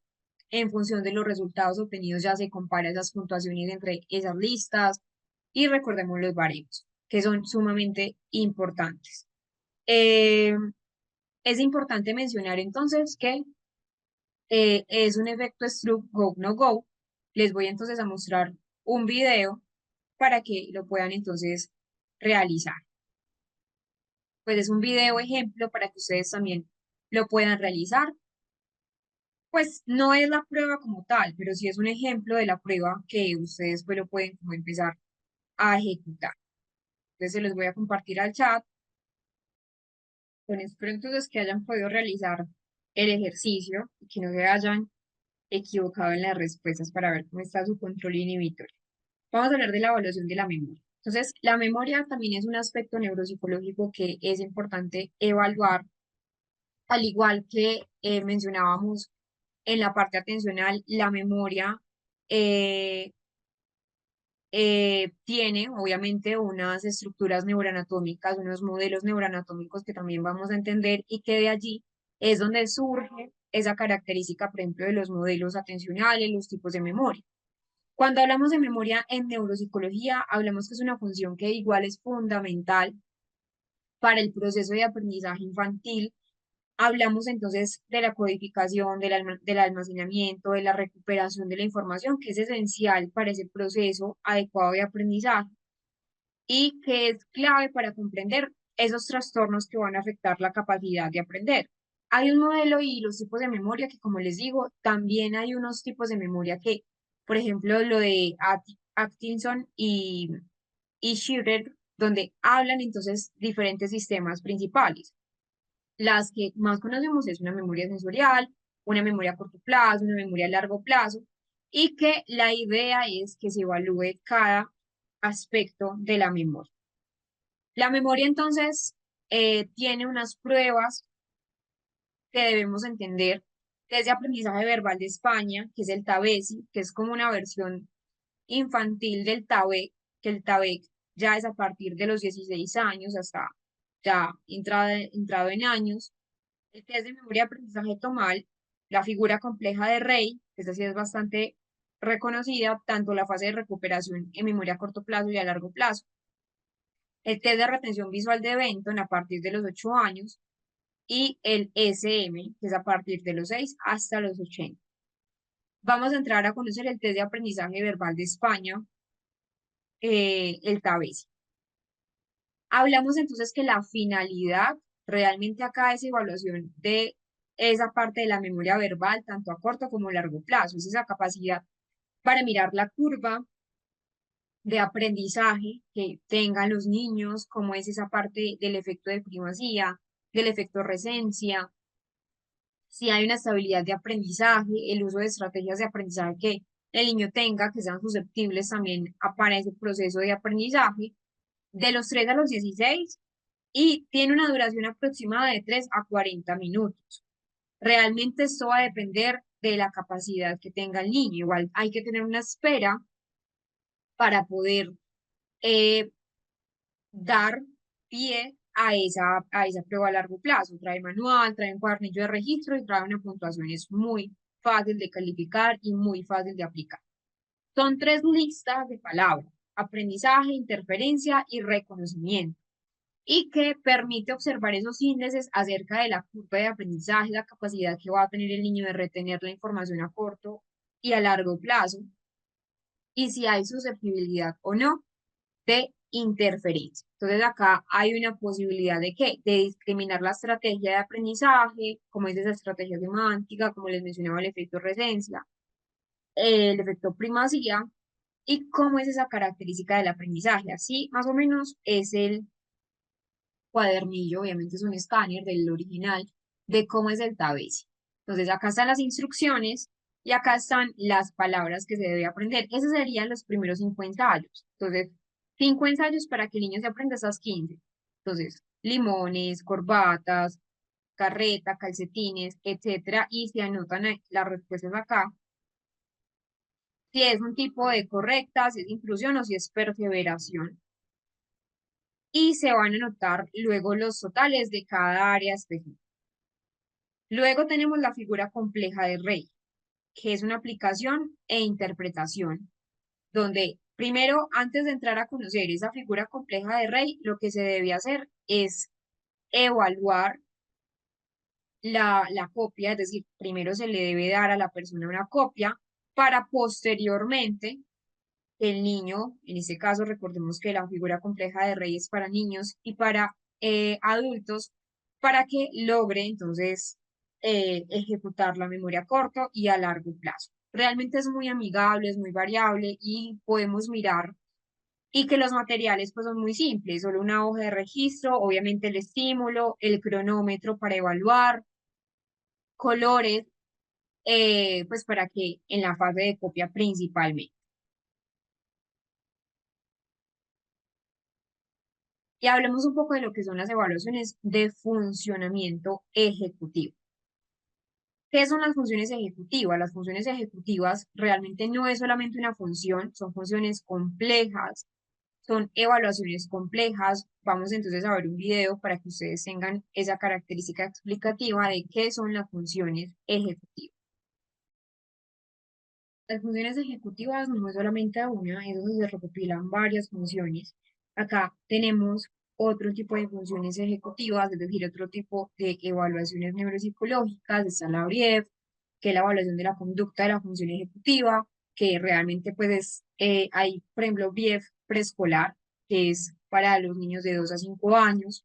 Es más bien una evaluación conductual, son test conductuales, tanto para padres como para docentes para evaluar ese funcionamiento ejecutivo. Vamos a hablar del primero, de la ENFE. Acá es una evaluación principalmente de las funciones ejecutivas de 6 a los 12 años de edad. Es una prueba que va a estar compuesta por una fluidez verbal, por la construcción de senderos, por la construcción, por ejemplo, de anillas, pues que es muy parecida a la torre de Hanoi que estábamos trabajando en otras pruebas, y hay una resistencia a la interferencia. En la ENFEN entonces vienen pues los materiales, viene unas fichas para trabajar, es muy adaptado a la población infantil, pues infanto-juvenil, como les mencionaba, y mira toda esa parte de las funciones ejecutivas. Algo indispensable es que pues las pruebas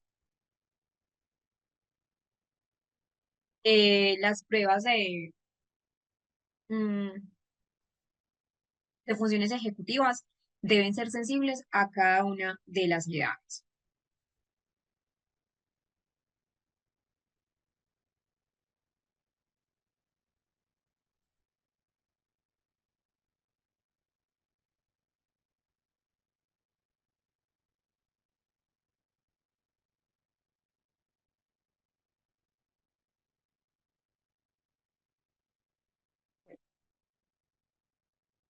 Hablemos un poco de menos segundo,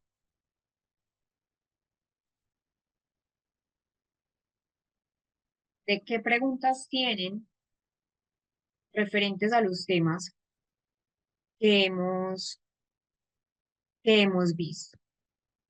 No, los videos se los he compartido algunos pues se los he compartido en el chat, pero de todas maneras que en el material opcional hay una lista complementaria de videos que están seleccionados por tema. Entonces, tema uno, tema 2, tema 3, o módulo uno, módulo 2, módulo 3, donde también entonces pueden complementar si de pronto tienen eh, dudas referente, pues como algún video, están todos allí, tanto los que les he compartido como otros miles complementarios que pueden entender.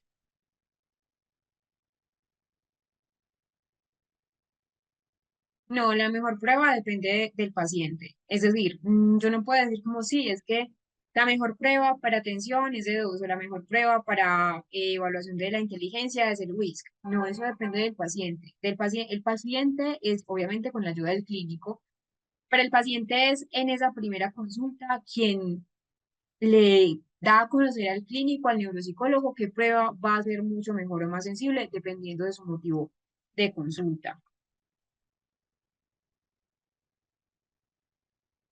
Bueno, vamos a responder las preguntas que ustedes entonces vayan teniendo, que les vayan surgiendo, mientras vamos a corregir ese módulo, que es el módulo 5 del diplomado. Entonces yo les voy a compartir la pantalla, esa va a ser pues como la dinámica con las preguntas correctas que ustedes entonces puedan tener. Es decir, yo les muestro la pregunta y la idea es que lo vayamos resolviendo.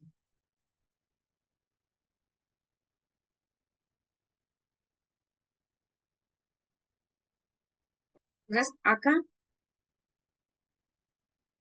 serían las primeras preguntas. La primera pregunta es, ¿qué estudia principalmente la neuropsicología del desarrollo? Teníamos entonces varias opciones de respuesta.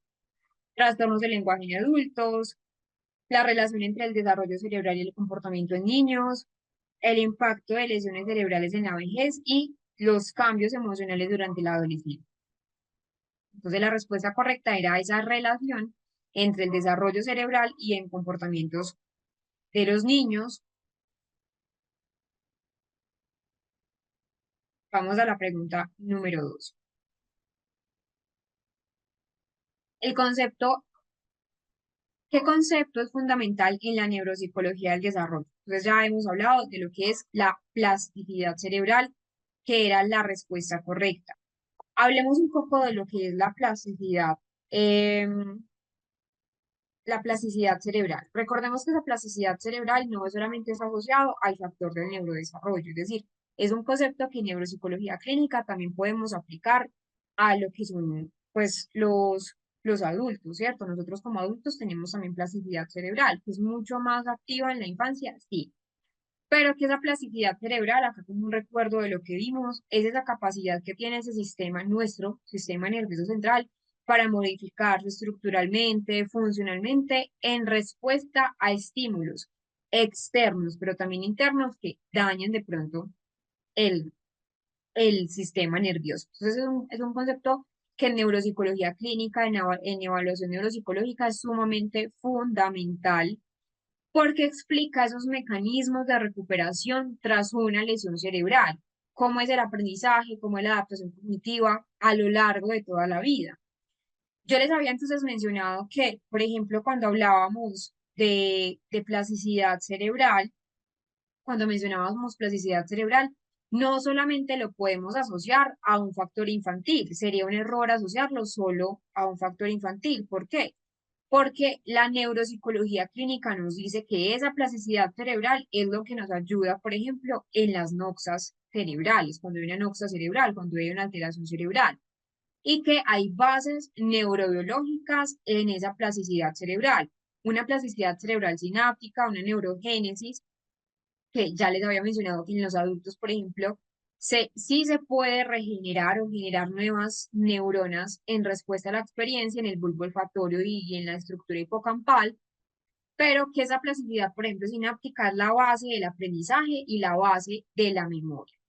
¿Qué es esa plasticidad sináptica? Se refiere a esa capacidad de la sinapsis para fortalecer, para incluso debilitarse en la experiencia. Y que esa neurogénesis en el adulto ocurre en ese giro dentado, en esa parte hipocampal, pero de que todas maneras va a ser mucho más amplia, ese concepto fundamental en el neurodesarrollo. Eso sí lo tenemos que tener bastante presente.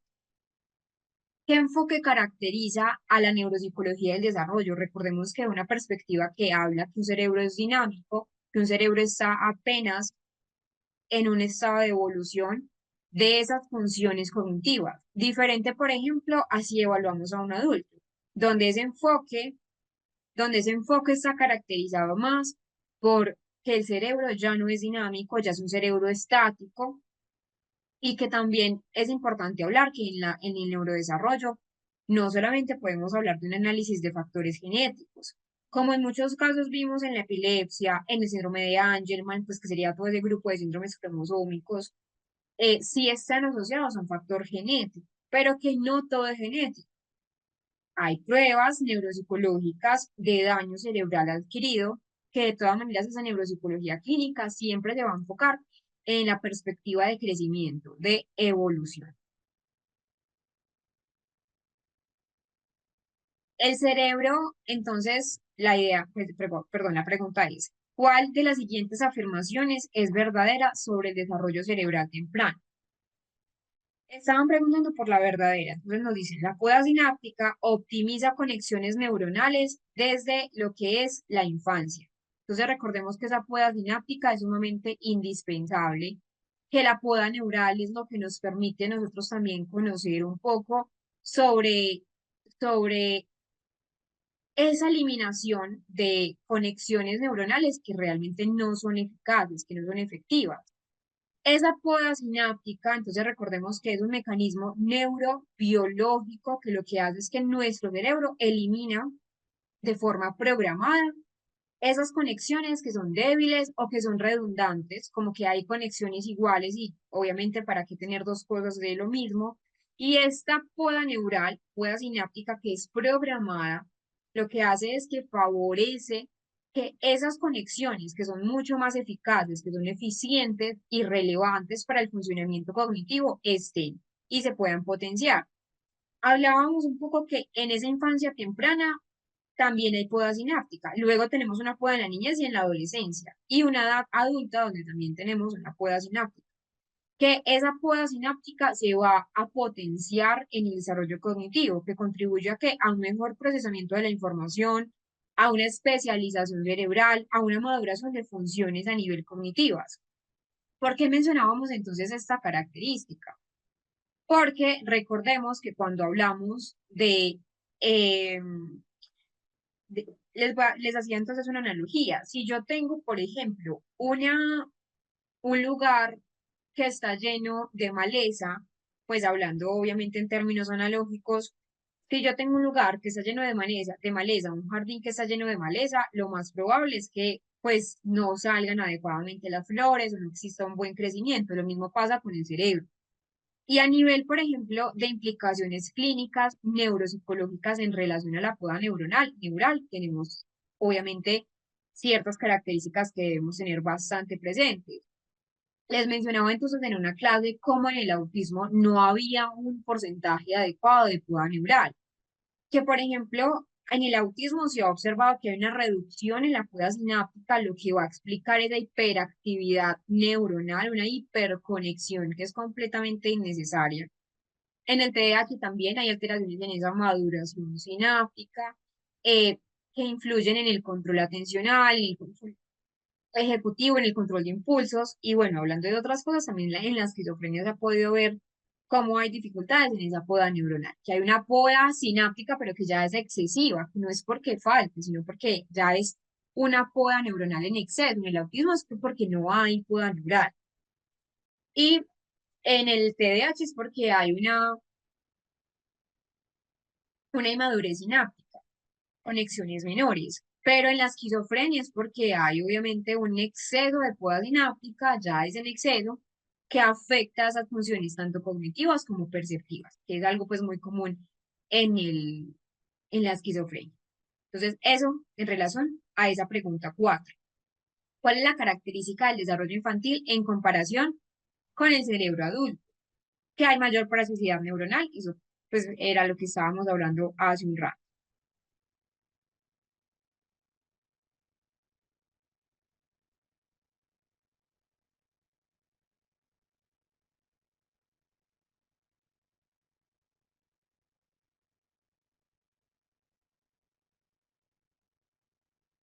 ¿Cuál es la característica del cerebro infantil en comparación con el adulto? Bueno, esto ya la respondimos.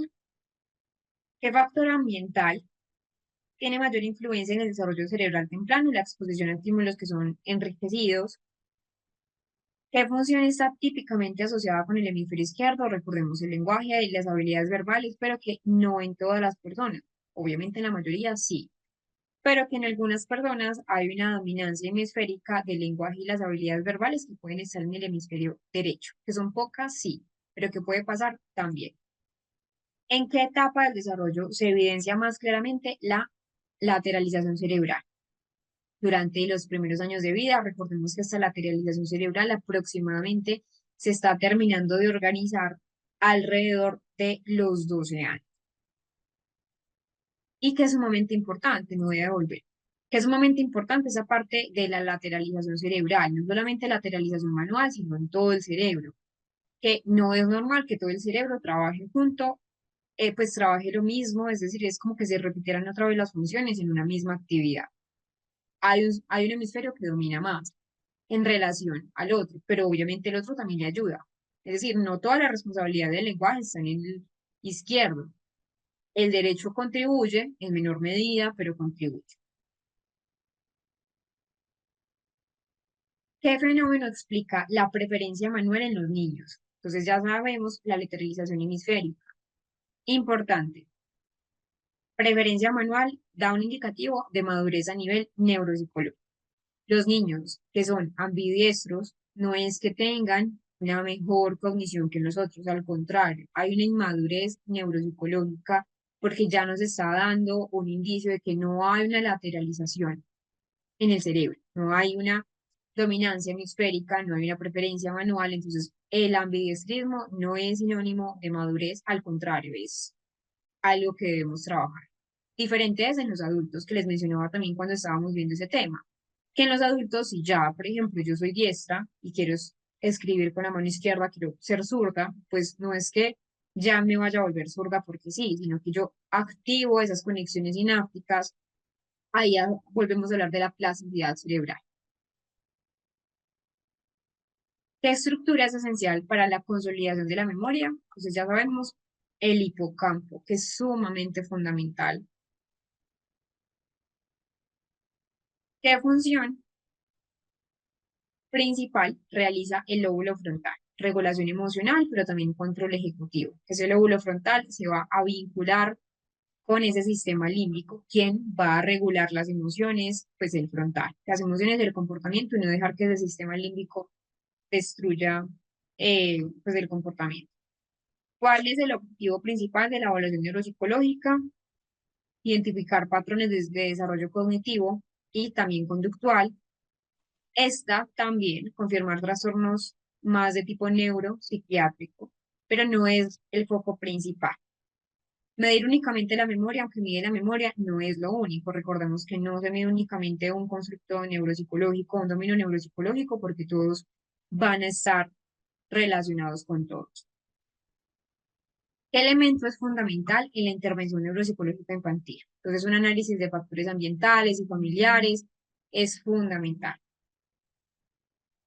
¿Qué beneficio tiene la intervención temprana en neuropsicología infantil? Entonces, mejora esa plasticidad cerebral y las trayectorias del desarrollo cuando se ve o cuando se nota que las trayectorias del neurodesarrollo están alteradas. ¿Qué aspectos debe incluir la evaluación neuropsicológica? Una observación conductual, que es el análisis clínico, junto con las pruebas estandarizadas que debemos tener muy presentes. Entonces, en general, el correlato de neuropsicología es un correlato neuroanatómico, pero también funcional. Es decir, nosotros no solamente podemos mirar cómo es esa parte de funcional y ya no, hay que mirar qué estructura domina cada elemento o no solo que lo domine, sino que otras estructuras van a estar allí implicadas.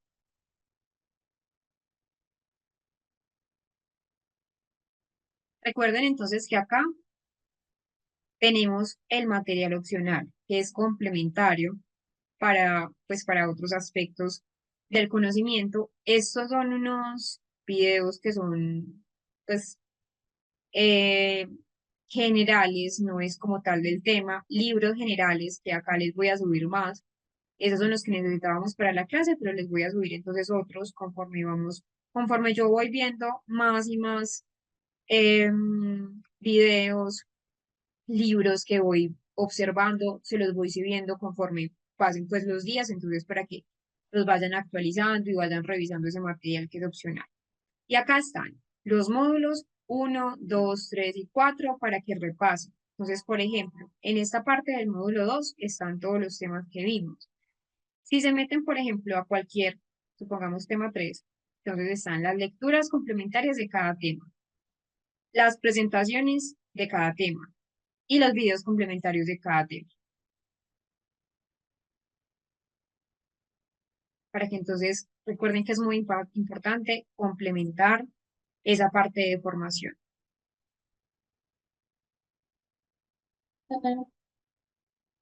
No, siempre van a tener a ustedes el enlace del material opcional, pues para las personas que obviamente lo tienen. Eh, pero no, no se elimina, siempre va a quedar pues para ustedes. ¿Qué preguntas tienen en relación a los temas que ya hemos visto para dar estos 5 minutos que nos restan de la clase del día de hoy para terminar el curso, el diplomado?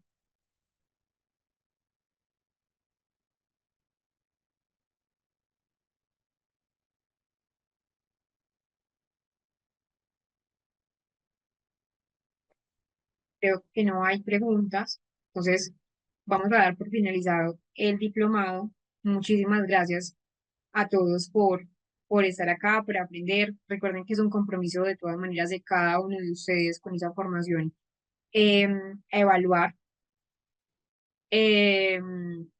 Igual es muy importante tener en cuenta la construcción de las baterías neuropsicológicas, la construcción de un protocolo neuropsicológico que va a depender de cada proceso y de cada paciente individual. Y bueno, espero entonces que estén muy bien. Em, Sí, bastante tema para leer. Hay mucho que aprender realmente pues de lo que es la neuropsicología en general, tanto de niños como de adultos, como de adolescentes, que hay que tener en cuenta cada característica, para que no se les olvide que la neuropsicología también abarca esa parte del deterioro que hay después de una noxa cerebral. Entonces, muchísimas gracias por estar acá. Fue un gusto, fue un placer para mí realmente un aprendizaje ser su docente y espero entonces que nos veamos en, en otro nuevo diplomado.